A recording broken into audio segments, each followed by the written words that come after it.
It's news time. Information is power. Be current. The news headline.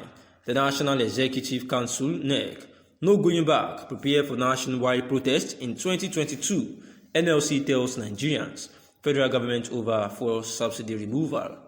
The National Labour Congress has resolved to hold a national protest across the country on February 1st, 2022 against plans by federal government to remove fuel subsidy.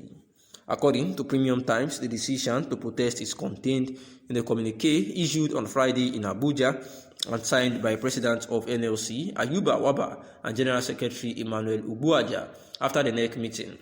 We recall that Muhammadu Buhari-led federal government recently said it would remove fuel subsidy as from next year, and a move that has led to concerns by Nigerians, battle with rising economic hardship and security challenges amidst declining spending power.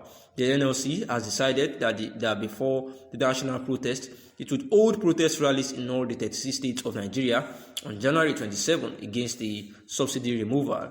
The communique pointed out that the removal of fuel subsidy would further expose Nigerian workers and the citizenry to acute deprivation and worsen the hyperinflation trend in the nation.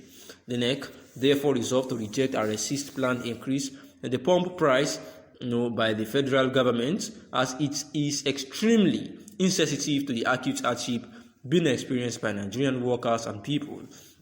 Pursuant to its rejection and resistance of further increase in the price of petrol, to organize protest rallies in all the 36 states of the Federation on January 27, 2022, this, they say, would culminate in the submission of protest letters to all the 36 state governors. Subsequently, a national protest will take place on February 1st, 2022 in Abuja. In case the government decides to announce new petrol prices before the proposed protest, the protest will kick off instantly without any further notice in every state of the Federation and Federal Capital, it added. The organization noted that IPOB, like other groups, is entitled to its views. Uwanize said it has been lobbying other regions to support the Southeast geopolitical zone to produce the next president.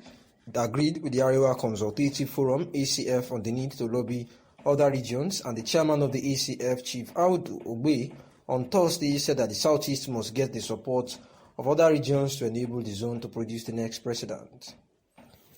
Responding, Uwanize spokesman Alex Ogbonaya told the nation that the idea of going around and lobbying other regions for support for the president from the Southeast region is good. There is nothing wrong with it.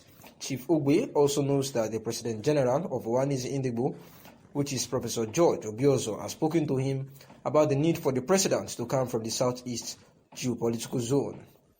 We have also met the people of the South-South and people of the Southwest, so we are moving about. Ogbonaya called on Nigerians to support someone from the Southeast for president in 2023, saying that they want to use the opportunity to remind the ACF that in 1959 the Igbo through Dr. Nnamdi Azikiwe supported the North.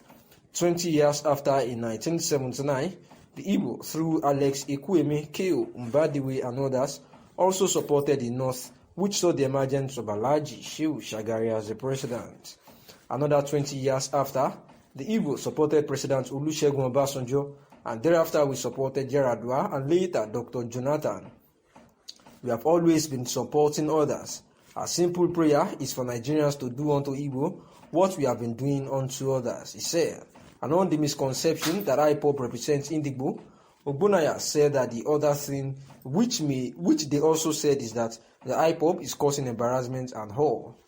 In response, it is strange and curious that some Nigerians would highlight the views expressed by the indigenous people of Biafra IPOB and not the ones expressed by Uwanize Indigbo. IPOB is an organization.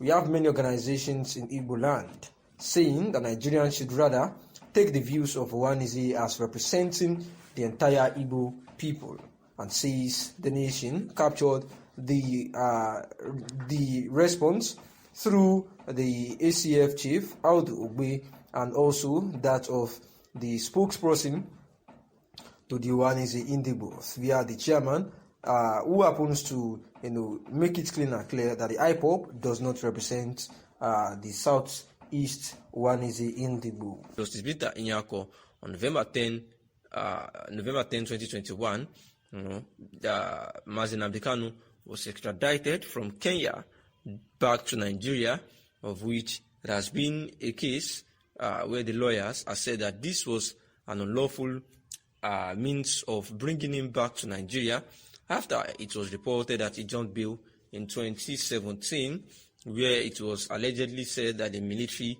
invaded his house and killed several people, in which his parents who actually lost their lives. And ever since then, ever since he has been extradited back to Nigeria, this case had been, had been at the Federal High Court, Abuja, where 7-count charges were made against Mazi Nnamdi Kanu. And here is the Vice President saying that for peace to reign, it is necessary for these self-determination agitators to stop doing things that would separate Nigeria, because our unity can never be divided on instinct. Yet, there are certain things that could be done by virtues of words. It is a known fact that inspirations toward actions could be triggered via words. This speculation has led to the subject of this article, which features to present a throwback of Obasanjo's word in 2017 that could be an inspiration for him to meet and educate present-day separatists. Sometime in the year 2017, former President Olusegun Obasanjo had an interview with Newsweek magazine, and in the course of the interview, he made heartwarming statements regarding the Biafra war in relation to Nnamdi Kanu's agitation at that time. In the same vein, he expressed his unquenchable desire to meet with Kanus alongside with other separatists across the country in order to admonish them on the need to keep secession by the side and embrace unity in the country. In the light of this throwback, here are the words of Obasanjo that could inspire him to meet separatists of today and teach them to embrace unity. Obasanjo highlights on civil war. Those who fought in the war in Biafra will not want to fight in any other war. I fought in that war, and it was an unfortunate war. I said I had fought one war too many in Nigeria. I don't want to see another, he said. This is indeed a motivating statement that could inspire Obasanjo as a patriotic leader to meet Kanu and other separatists, informing them of his experiences during the war and encouraging them to drop their agitation. 1967 to 1970, civil war was indeed an unpleasant experience, and as Obasanjo had stated in 2017, he doesn't want to witness another war. He couldn't be inspired to meet Kanu and other agitators across the country to quench the fire that may lead to another war. Thanks for listening, and that is the news.